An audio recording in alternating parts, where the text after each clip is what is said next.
આપણે રોજબરોજ મહિલા અત્યાચાર, શોષણ, દુષ્કર્મ, હત્યાની ઘટનાઓ વિશે સાંભળીએ છીએ.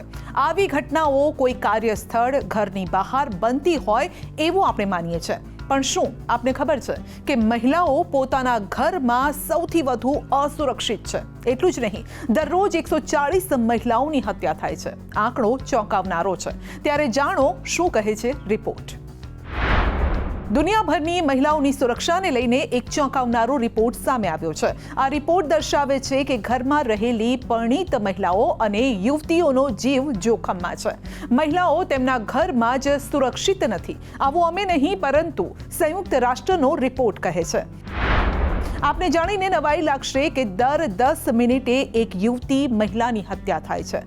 રિપોર્ટમાં સામે આવ્યું છે કે 2023માં મહિલાઓની 60% હત્યાઓ તેમના પતિ અથવા પરિવારના સભ્યો દ્વારા કરવામાં આવી. સંયુક્ત રાષ્ટ્રના આ રિપોર્ટમાં ખુલાસો થયો છે કે દરરોજ 140 મહિલાઓ પોતાના પાર્ટનરના હાથે જીવ ગુમાવે છે. 2023માં 85,000 મહિલાઓની હત્યા થઈ અને જેમાંથી 51,100ની હત્યા તેમના નજીકના લોકોએ જ કરી હતી. તેના એક વર્ષ પહેલા એટલે કે 2022માં આ રીતે વિશ્વભરમાં લગભગ 49,000 મહિલાઓની હત્યા થઈ. આ અભ્યાસ દર્શાવે છે કે મહિલાઓ માટે સૌથી ખતરનાક સ્થળ તેમનું ઘર જ બની ગયું છે. બીજી તરફ જો આપણે પુરુષો અને સ્ત્રીઓ વચ્ચેની આવી હત્યાઓમાં તફાવત જોઈએ તો ફક્ત 11.8% પુરુષોની હત્યા તેમના પરિવારના સભ્યો અથવા ભાગીદારો દ્વારા કરવામાં આવી હતી, જ્યારે કે સ્ત્રીઓના કિસ્સામાં આ સંખ્યા 60.2% છે. આ ડેટા દર્શાવે છે કે મહિલાઓના જીવનની સ્થિતિ કેટલી ભયાનક છે.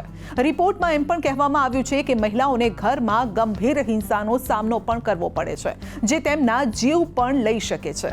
યુએન રિપોર્ટના 2023ના આંકડા મુજબ સૌથી અસુરક્ષિત સ્થળ જો હોય, દેશ જો હોય અથવા તો એ સ્થળ હોય તો તે છે આફ્રિકા, જ્યાં 21,700 હત્યા થઈ છે. ત્યારબાદ એશિયાનો નંબર આવે છે, જ્યાં 18,500 હત્યા થઈ.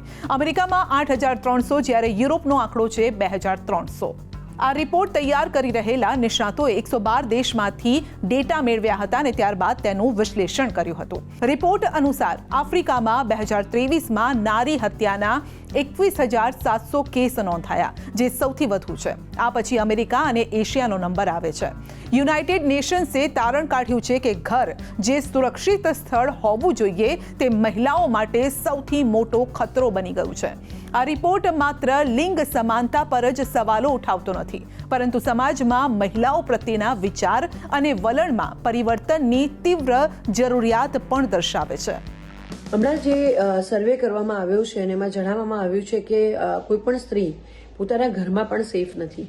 અને આ વાત ખૂબ જ સાચી છે, કારણ કે જે રીતે હત્યાના બનાવો બની રહ્યા છે, રેપના બનાવો બની રહ્યા છે કે ડોમેસ્ટિક વાયલન્સના બનાવો બની રહ્યા છે, એ હંમેશા પોતાના નજીકના લોકો દ્વારા જ એ ઘટનાને અંજામ આપવામાં આવતો હોય છે.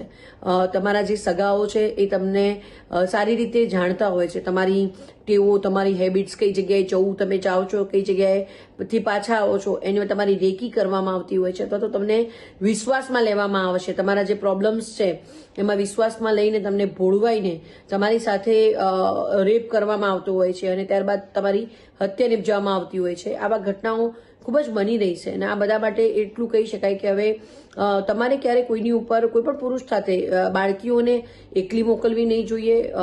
આપણે ઘણા કિસ્સા જોયા છે કે જેમાં બાપે પોતાની દીકરી ઉપર રેપ કર્યો હશે અને એને પ્રેગ્નેન્ટ પણ બનાવી હશે. આવી ઘટનાઓ ન બને એ માટે માતાઓએ ખૂબ જ ચેતવું જોઈએ એવું મારું માનવું છે અને આપણે ખૂબ જ ધ્યાન રાખીએ.